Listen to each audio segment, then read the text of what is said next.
Mesdames et messieurs, bonjour et merci de choisir BC Télévision pour vous informer.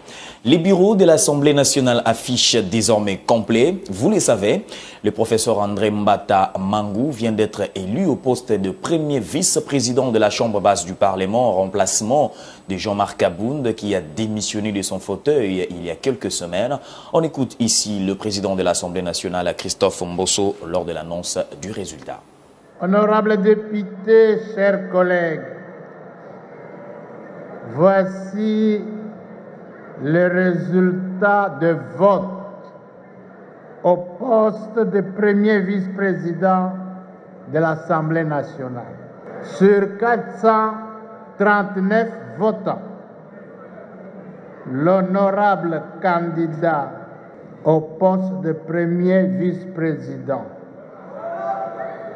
a obtenu le résultat suivant.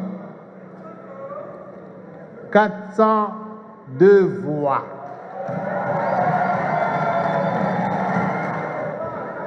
20 députés ont voté non. 12 députés se sont abstenus. Et 4 bulletins nuls. En conséquence, l'honorable Mbata Betoukoumessou Mangou André, ayant obtenu plus de la majorité absolue des suffrages exprimés, est proclamé premier vice-président de l'Assemblée nationale.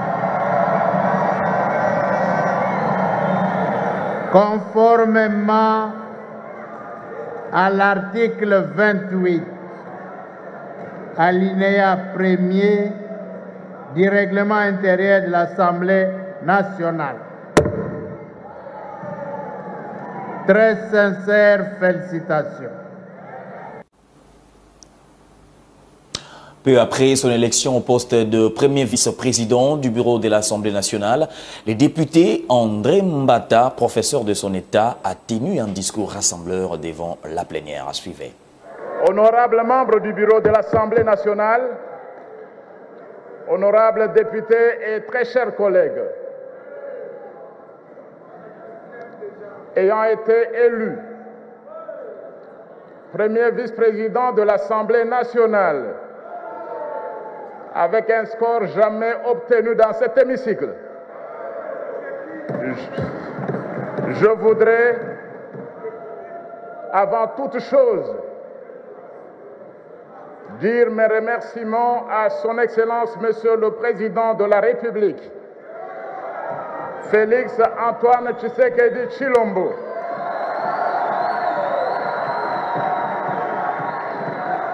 le béton sacré sur lequel repose l'union de la nation et dont la révolution a permis le changement qui s'opère ce jour dans cette Assemblée nationale. Je voudrais également dire merci à votre bureau, honorable président, pour ce qui a été fait ce jour, afin que cette élection se déroule dans les meilleures conditions. Je ne puis m'empêcher de remercier de tout cœur les collègues membres de la majorité de l'Union sacrée de la nation qui se sont tous déplacés pour qu'on en arrive à cette élection historique.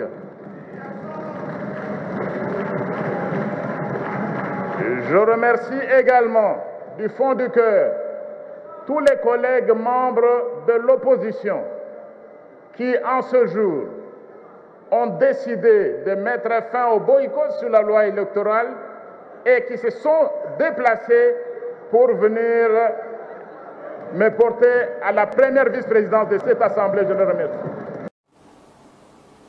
En réaction à cette élection, quelques députés nationaux, notamment ceux de l'Union pour la démocratie et le progrès social à UDPS, partis au pouvoir, ont exprimé leur satisfaction au micro de Josué Kalamba. Vous avez pu constater ensemble avec moi que la salle est pleine. Plus de 400 députés ont pu participer à cette élection. Je suis très ravie que d'abord les forces en face dans notre Assemblée puissent respecter que ces sièges nous reviennent à nous, l'UDPS, pour remplacer l'honorable Jean-Marc Kaboun.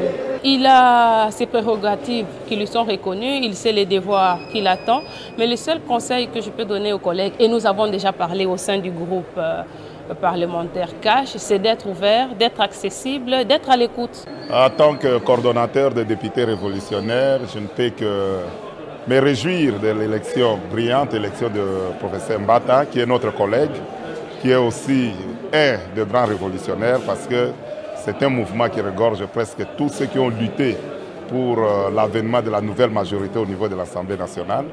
Et aujourd'hui, ce n'est qu'un couronnement de longs parcours et de toutes les luttes que Mbata a menées et qui donnent aujourd'hui ces résultats-là, et ça ne peut que nous réjouir. Il y a le oui, le non et l'abstention. Et vous avez vu que l'écrasante majorité des députés a voté pour le oui, c'est-à-dire que ce n'est pas une façade. On pouvait aussi rejeter sa candidature en votant non, mais là, les électeurs, c'est-à-dire les députés, ont accordé leur suffrage au professeur Mbata, qui est un brillant professeur et qui a beaucoup lutté aussi et qui a beaucoup de choses à apporter au sein de notre bureau.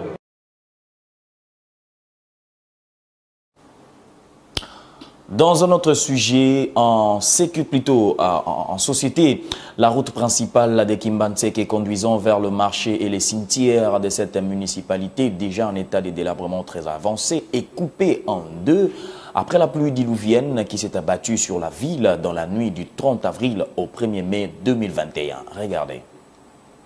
Sur ces tronçons, c'est un calvaire pour se créer un chemin. Ici, la circulation est même difficile pour les motos et véhicules. Il s'observe sur cette voie qui mène vers les cimetières de Kimbantseke la présence d'une érosion d'1 kilomètre. Selon un habitant de cette municipalité, cette situation est restée inchangée malgré plusieurs messages adressés aux autorités.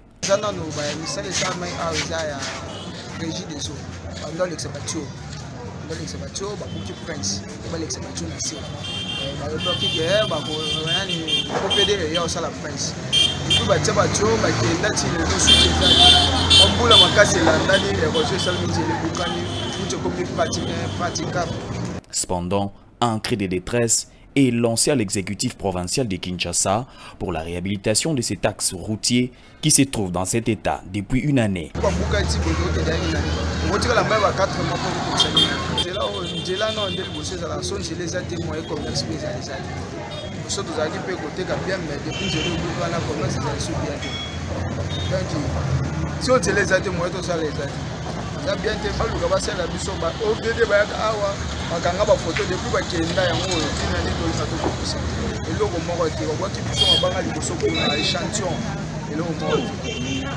Abandonnés à leur triste sort, les habitants de ces quartiers sont donc obligés d'accepter les cascades et rallient au quotidien afin d'atteindre les centres-villes.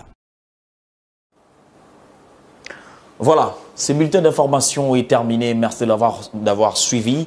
L'actualité reste en continu sur votre chaîne. Vivez heureux.